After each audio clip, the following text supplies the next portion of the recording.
Türkiye'nin lider kripto platformu Binance TR'nin YouTube kanalına hepiniz hoş geldiniz. Bugün yemek ve yatırım serimizin ikinci bölümündeyiz. Biliyorsunuz ki ilk bölümümüzün kazananları Kripto Teknik. Şimdi ise yanımızda Altcoin Türk ekibi var, bir de Elif var. Bir önceki bölümümüzden Elif'i yanlarına aldılar ve şimdi yeni bir yemek programı, yeni bir yemek yapacağız. Programımızın konsepti birinci grubumuz, ikinci grubumuz yarıştı. Şimdi üçüncü grubumuzla yarışacağız. Daha sonra bugün kazanan birinci grup 100.000 TL ödül havuzundan ödüllerini kazanacaklar. Ayrıca bir de tekli yarışmamız olacak. Bundan sonraki yarışmamızda tekli olarak yarışacaklar ve tekli yarışanlardan birinci olansa DJI Cosmo 3. seri ödülünü kazanacak. Şimdi serimize başlıyoruz. Hazır mısınız? Siz hazır mısınız? Hazırız da ben en çok Elif'e üzülüyorum. Hep kaybeden taraf. Bu taraf çok hırslı arkadaşlar. Bakalım neler olacak, çok merak ediyorum. Kazanacağız bu sefer. Kazanacağız. Bu sefer iki kadınımız var bu taraf. Bakalım nasıl olacak. Şimdi yemek ismimizi söylüyorum. Bugün ne yapıyoruz? Bugün biraz sizi kripto dünyasının özel günlerine götürüyoruz ve pizza gününe gidiyoruz. O zaman hazırsanız favori coin'inizin pizzasını yapacaksınız. Birden fazla olabilir ama çok güzel sunmanız gerekiyor. Çünkü jürimiz biraz nasıl söyleyeyim? Seçici. Orada yeni bir jüri üyemiz de var. Sibel abla bizlerle. Hoş geldiniz öncelikle. Sibel abla bizle, Nurcan abla bizle, Gülhan abla bizle. Bakalım bugün yemekleri beğenecekler mi? Onlara hem yemekleri beğendirip hem de kriptoyu öğretebilecek miyiz bugün? Hazırsanız başlıyoruz.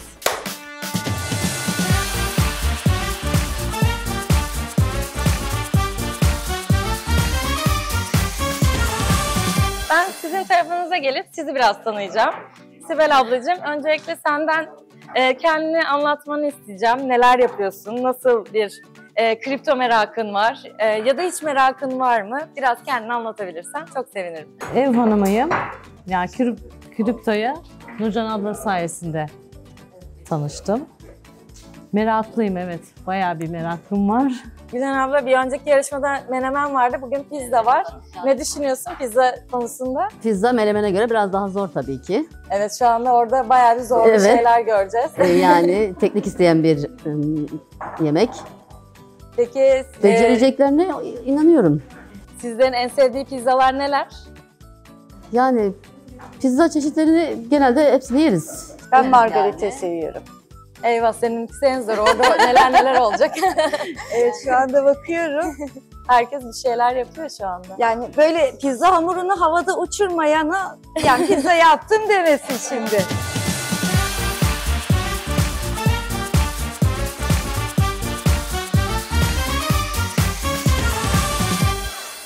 O zaman Volkan, senden pizza gününün anlamını anlatabilir misin? Ablalar pizza gününü bilmiyor. Hikayesini dinleyebiliriz senden. Tamam.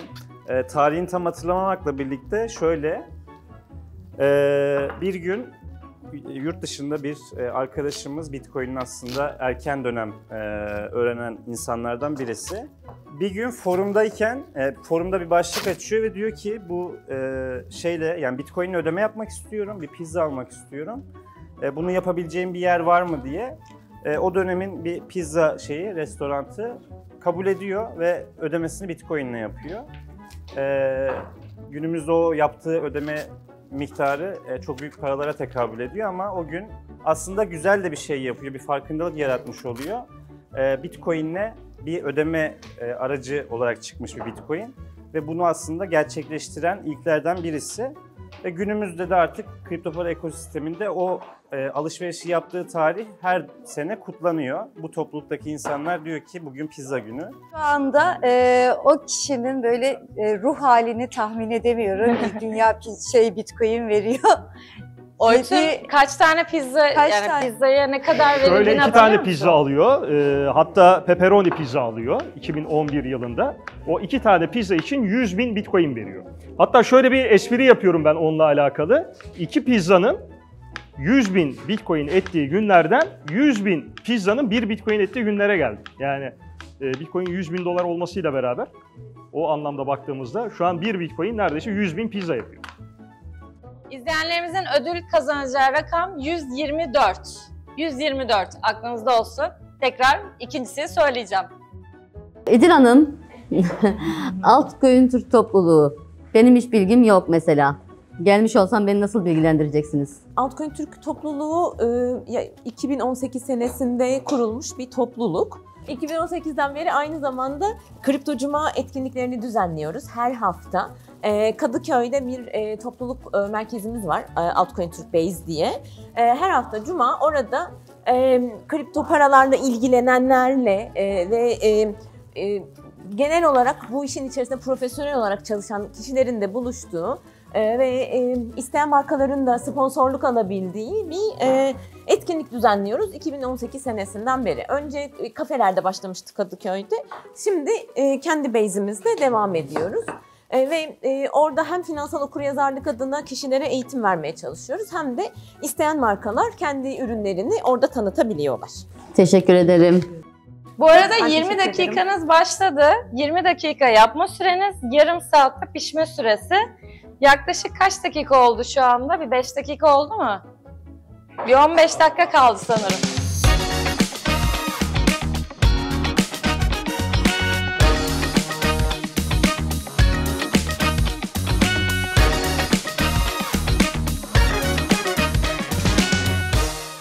Orçun Bey, Buyurun. size soru soracağım. Tabii buyurun. Siz bu işe başlarken nasıl başladınız? Şöyle 2015 yılında normalde bizim esas disiplinlerimizden bir tanesi sinema. Mimar Sinan sinema mezunuyuz. Altı ile oradan akademiden sınıf arkadaşıyız. 2015 yılında Bodrum'da sinema filmi çekiyorduk. Sinema filmi çekerken bir akşam yemeği esnasında Danimarka ortak yapımıydı. Danimarkalı görüntü yönetmeni Bitcoin diye bir şeyden bize bahsetti. İlk tanışmamız öyle oldu. Yani ben Bitcoin aldım, çok para kazanıyorum. Bunun üzerinden deyince bizim de o zaman çakralarımız borsayla alakalı çok açık. Dedik yalnız kazanan yalnız ölür, biz de kazanalım. Niye sen tek başına kazanıyorsun? Öyle ilk Bitcoin maceramız başladı. Ondan sonra da işte 2017 yılında Kripto Teknik'i kurduk. Şimdi de Kripto Teknik'te devam ediyoruz. Peki nelere dikkat ettiniz? Vallahi ilk başta açıkçası çok da bir şeye dikkat etmedik. Direkt kazanç odaklı oldu yani birçok insan gibi. Ondan sonrasında İstanbul'a döndüğümüzde bir araştırma fırsatı oldu. İlk başta o Bitcoin'leri ilk aldığımızda o görüntü yönetmeni üzerinden aldığımız için mesela orada bile çok fazla bilgi sahibi değildik açıkçası. Çünkü o dönem Türkiye'de bununla alakalı yayın yapan çok fazla kanal da yoktu. Hani böyle bilgi almayla alakalı bilgiye ulaşmak o kadar kolay değildi. Zaten birazcık kripto tekniği kurmamı hikayelerimizden bir tanesi de bu. Yani 2017 Yapmaya yılında... devam ediyoruz. Ben kendi şeyimi bitirdim bu arada. Yani şey yapamıyorum. Karışacağım bir şey yok. Deminden beri ben de ona bakıyorum. Bir şey yapmaya çalışıyorum da. Kripto tekniği kurma hikayemiz de aslında bu. Teşekkür ederim. Rica ederim. O zaman Altuğ'a bir şey soralım artık hanımlar. Buyurun. Evet, şimdi benim bir problemim var. Tabii. Mesela ben spotta bir kriptoyu aldığımda yükseldi, işte bir ATH yaptı. Satma noktasında Bir kalıyorum. ATH yaptıysa tabii artık satmaya yaklaşmıştır ama şöyle söyleyeyim, en büyük sıkıntı şurada. İnsanlar alıyor ama nereye kadar tutacağım? Nereye kadar tutacağım diye soruyorlar. Burada aslında birkaç temel metrik var. Bunlardan en büyüğü aslında Bitcoin dominasyonu dediğimiz piyasadaki Bitcoin hakimiyeti ve ona oranla altcoin'lerin ne durumda olduğu. Şu anda mesela piyasanın %55'i tamamen Bitcoin'in fiyatıyla belirleniyor. Bu bir noktada %40'lara kadar düşüyor. Bu ne anlama geliyor? Para artık altcoin'lere geçmiş oluyor. Benim bu ayla ilgili beklentim şu. Bitcoin dominasyonuna bakabilirsiniz. Bunun pek çok sitede var. %40'ları gördüğümüzde Bitcoin dominasyonu 40'a düştüyse artık elimizdekinin %80'ini vermiş olmamız gerekiyor. Satmamız gerekiyor. Çünkü mesela satıyorum, yükselmeye devam ediyor veya kalıyor, geri düşüyor. Kriptoda bir numaralı şey zarar etmemek. Önce zaten hadi oraya geldiysek zaten zarar etmemişizdir. Ondan sonra her şey kârdan zararda birazcık kabul etmek gerekiyor. Bir de tabii kademeli satmak orada bir çözüm oluyor. Bir yere geldi, ya bu iyi gitti artık dediğiniz yerde yarısını satarsanız yarın yükselse de düşse de üzülmezsiniz. Elinizde hem token kalmış olur hem parayı almış olursunuz. O yüzden yarısını uygun bulduğunuz yerde satıp diğer yarısı için demin söylediğim gibi dominasyonun %40'a düşmesini, oraların altına gitmesini beklemek bence güzel bir boğa stratejisi. Ben bu sene yani önümüzdeki yıl 2025'te bunu yapacağım. O zaman Büşra Hanım'a soralım. Boğa ne demek Büşra Hanım? Boğa her şeyin yükselişe geçtiği çok güzel bir sezon demek. Bol alışverişlerin yapılabileceği Aynen, bir sezona alışverişlerin girilmesi yapıldığı, demek oluyor. Kriptodan kazanıp gidip alışveriş yaptığın bir sezon. Peki Volkan Bey'e soralım bir Evet, soruda. benim bir sorum vardı Var mı? aslında. O zaman size alalım. Volkan Bey'e. NFT'ler hakkında hani tamam kriptolarla ilgili bilgimiz var, iyi kötü ama onunla ilgili bizi nasıl aydınlatabilirsiniz? NFT aslında çok basit bir tabirle şöyle diyebiliriz.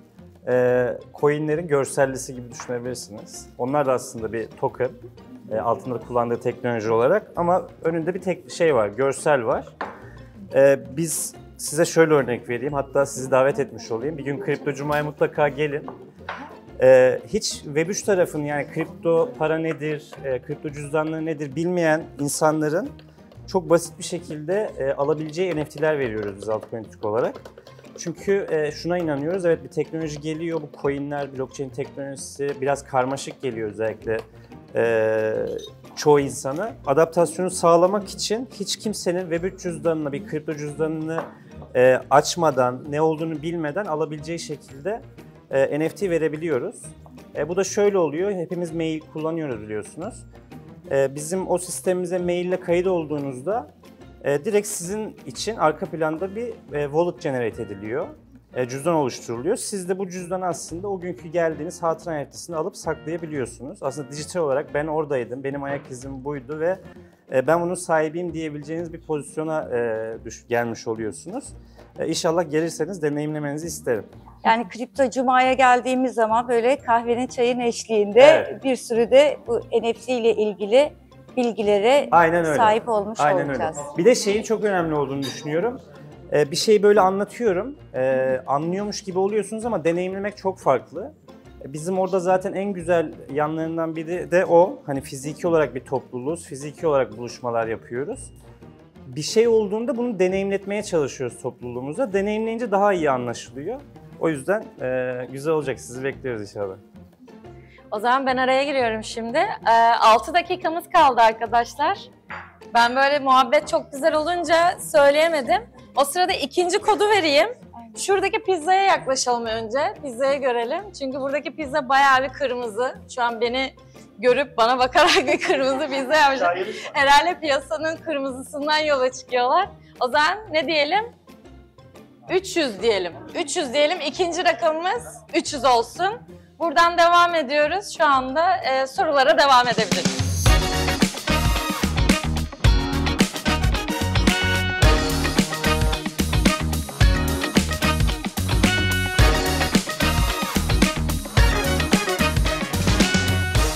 Volkan Bey yine size geldi soru.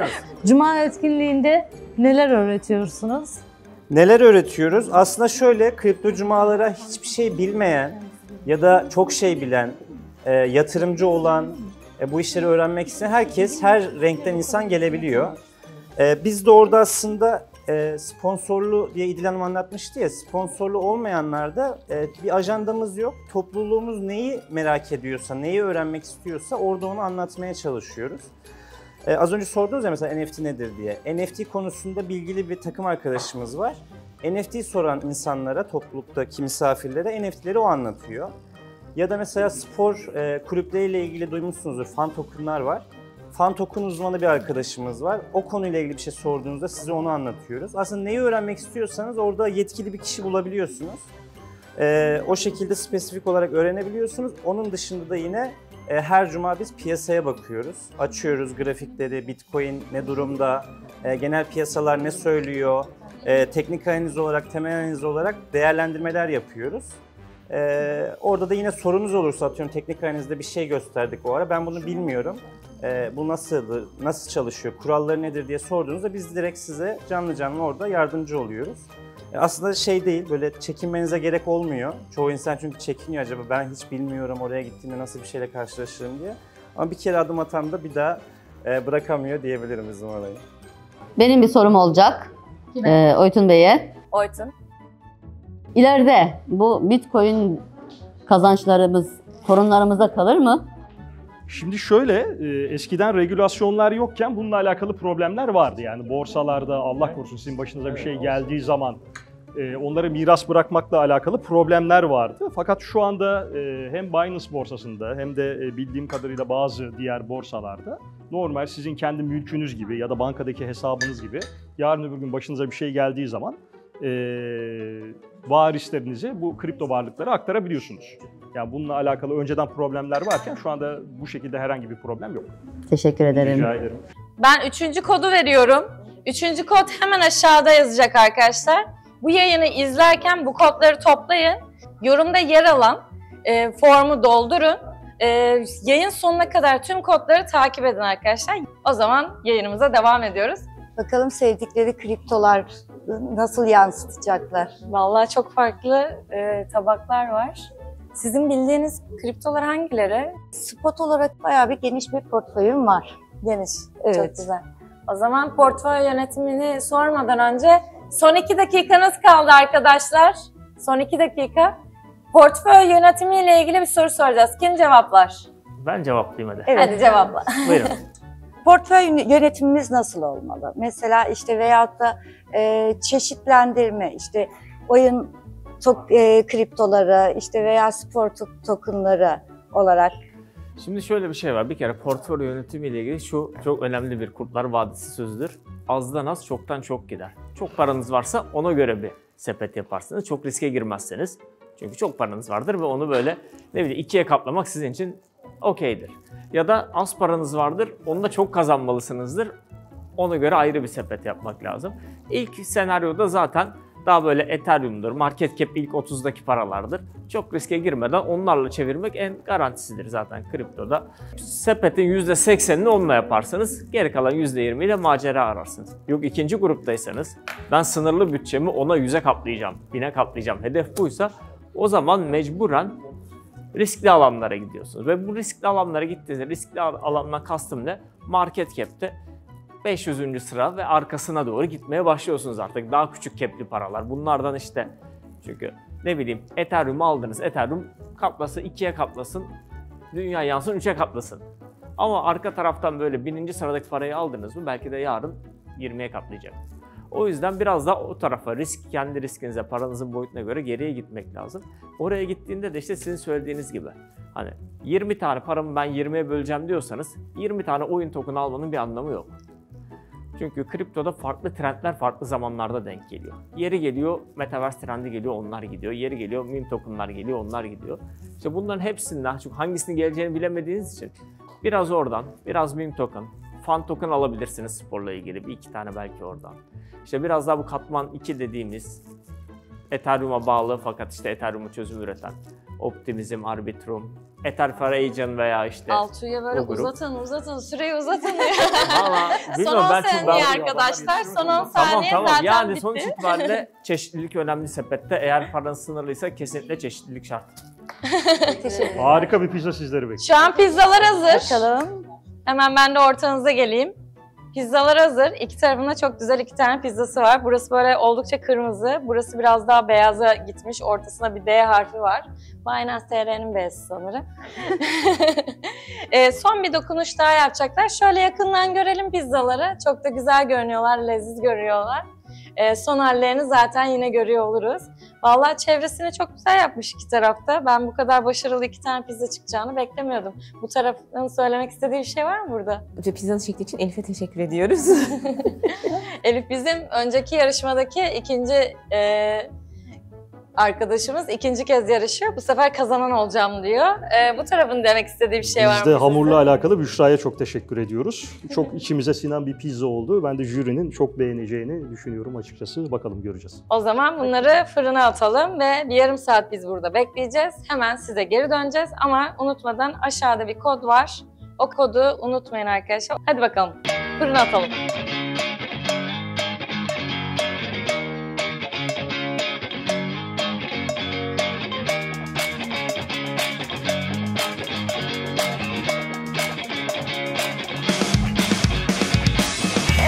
arkadaşlar, pizzalarımızı fırınlarından çıkardık. Ufak süslemeler yaptık. İki tarafında farklı konuları var. Gerçekten çok merak ediyorum neler olacak. Böyle farklı farklı hikayeler yazmışlar belli. Şimdi pizzalarımızı kesip daha sonra jürimize ikram edecekler. Kimle başlayalım? İlk bu tarafla başlayalım, sonra bu tarafa geçelim. Peki. Şöyle tepsiyle götürüyorum o zaman. Evet, görsünler. Evet. Şöyle, pizza hikayesi kripto paralar için çok önemli bir hikaye. Demin de konuşmuştuk. 2011'deki bu Bitcoin ile alakalı ilk defa satın alımın yapıldığı ürün olması hasebiyle önemli bir hikaye. Biz de işte ortasına çizdiğimiz şekille BNB'yi burada ön plana çıkarttık. Binance borsasının kendi kriptosu olan, ki bizim açımızdan önemi çok büyüktür Altuğ'yla benim açımda. Kripto teknik açısından diyelim. Neden? Çünkü 2017 yılında ilk yatırımcılarından bir tanesiyiz ve ciddi anlamda karlar ettiğimiz bir altcoin. O sebeple biz BNB coin'i orada pizzanın ana hikayesi olarak ortaya çıkarttık. Etrafını salçaladık. Şundan dolayı salçaladık. Ekmek hamuru olduğu için, ekmek hamuru tabii pizza hamuru kadar yağlı olmuyor. Pizza hamurunda işte zeytinyağı falan kullanılıyor. Bir de tabii biz Türk olduğumuz için bizim damak tadımıza daha hitap ediyor, biraz daha salçalı. O yüzden salçayı biraz daha ön plana çıkarttık. Hikayemiz bu. Bizim çok içimize sinen bir pizza oldu. Umarım siz de beğenirsiniz. BNB'nin, Binance'ın amblemini güzel yapmışsınız. Fakat şuradaki mesela birazcık daha böyle bu tarafa doğru koymuş olsaydınız, şurayı birazcık daha böyle arada boşluk bırakmış olsaydınız daha güzel olurdu. Peki bu rokalar ne sembolü? Rokalar şu anda Bitcoin yukarı yönlü gittiği için yeşille Bitcoin'in boğasını simgelerek. Evet. Boğaya, anladım. Yanlışlıkla düşmedi. Çünkü çok kırmızı oldu. Rokaları Ama yanlışlıkla yeşil daha düşürmediler. önemli orada. Teşekkür ederiz. Güzel olmuş. Ama dediğim gibi şurayı birazcık daha böyle açıp bunu bir tık böyle almış olsaydınız Çok doğru güzel. söylüyorsunuz. Keşke Düşünce öyle yapsak. çok O güzel. kadar kısır artık. Hadi kuzumdan. Pizzamız çok güzel çünkü. Elinize sağlık. Teşekkür O zaman ederim. ikram Afiyet edelim. olsun.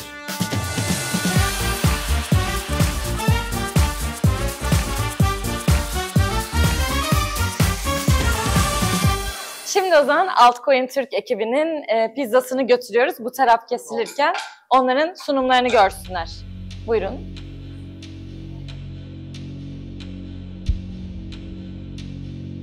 Evet. Bir grafik çalışması. Hangi coin'in grafik çalışması? Şimdi BNB coin'i biz de çok seviyoruz ama pizzanın biliyorsunuz önemi Bitcoin'le satın alınmasıydı. O yüzden bu ekosistemde bir yeri, bir değeri var. Biz Bitcoin'i orada o yüzden pizzayla meç ettik. Üstünde de mum grafiklerimiz söz konusu. Hatta bir bakarsanız trend kırılımı oldu. Son bir yüksek dip yaptıktan sonra artık gidiyoruz. Öyle bir görüntümüz var. Pizzayı da aslında bu ekosistemdeki topluluk olarak tanımladık. Onun üzerinde inşa edilmiş. Kenarlarındaki sucuklar vesaireler de aslında diğer altcoin'leri temsil ediyor. Topluca bir ekosistem ve Bitcoin'le pizzaya bir atıfta bulunduk. Grafiklerle de süsledik. Evet, şuradan destekten bir tepki almış Evet. sonunda. Gayet güzel. Bu Bitcoin'in o B harfi yapmışsınız. Onu mesela şeyle kesip yapabilirdiniz aslında. Daha güzel böyle hani bir ketçapla veya salçayla değil de diğer türlü kesip yapmış olsaydınız çok daha güzel olurdu. Elinize sağlık. Teşekkürler. İnşallah grafikler hep böyle yükselir. İnşallah. Teşekkürler.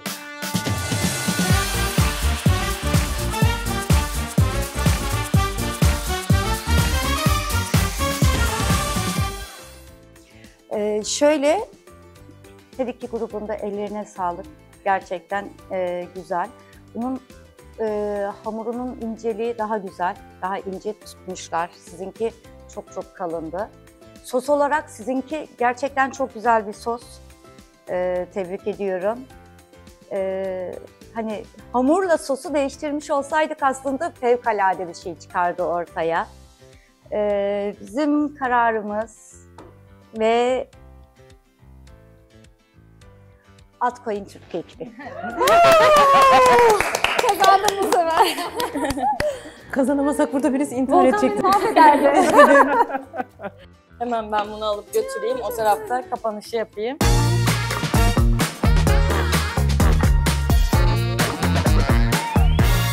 Programımızı kapatmadan önce bir de yorumlar alalım buradan. Nasıl geçti yarışmamız? Şöyle, biz centilmen bir ekibiz. O yüzden ilk önce kazanan tarafı tebrik ediyoruz. Bundan sonraki yarışmalarda jürimizin bize yaptığı eleştiriler eşliğinde kendimizi geliştirip daha güzel pizzalarla karşınızda olacağız yani. Ne diyeyim ya. Altuğ, senin yorumun var mı? Tebrik ediyorum arkadaşları. Çok centilmence bir mücadeleydi. Çok lezzetli oldu. Ufak tefek bazı detaylar atlamış olabiliriz. Önemli değil. Önemli olan lig olmamak. Hala pozisyon devam ediyor. Sıradaki maçlarda görüşmek üzere diyorum. Büşra, senin yorumunu alacağım. Bence güzel oldu. Yayından sonra hemen ben oturup bunu yiyeceğim. Ama tebrik ediyorum tabii ki. Onların de çok güzel duruyor. Sizlerin yorumunu da alalım. Ben çok teşekkür ediyorum. Beni de anladıkları için, kazandığımız için çok mutluyum. Ben başından beri benim derdim yenebilecek bir pizza yapmakta. Onun için çok mutluyum şu anda. İdil Hanım yenebilecek derken ben yarışmayı yenebilecek bir pizzadan bahsediyordum. Çok şükür oldu. Rakipteki arkadaşlarımızı da tebrik ediyorum. Onlar centilmen olmasalardı ben de muhtemelen çirkefleşebilirdim. Ama onların centilmenliği için teşekkür ediyorum. Onların da emeklerine sağlık. Teşekkürler. O kadar ağladık. Yani neler çektik bu yolda. Ama ikinci bölümde Kripto Teknik ekibine veda ediyoruz. Altcoin Türk ekibi kazanan ekip oldu. Bir daha alkışlayalım. Pizza zordu. Bu nedenle iki tarafı da tebrik ediyoruz. İkisi de en azından yenilebilecek pizzalar çıkartabildiler. Bu da önemli. Yani pişmeyebilirdi, daha kalın böyle istediklerini veremeyebilirlerdi. İki taraf da çok güzel pizzalar çıkardı. Bu haftalık bu kadar. Bir sonraki bölümümüzde Altcoin Türk ekibi tek başına yarışacak.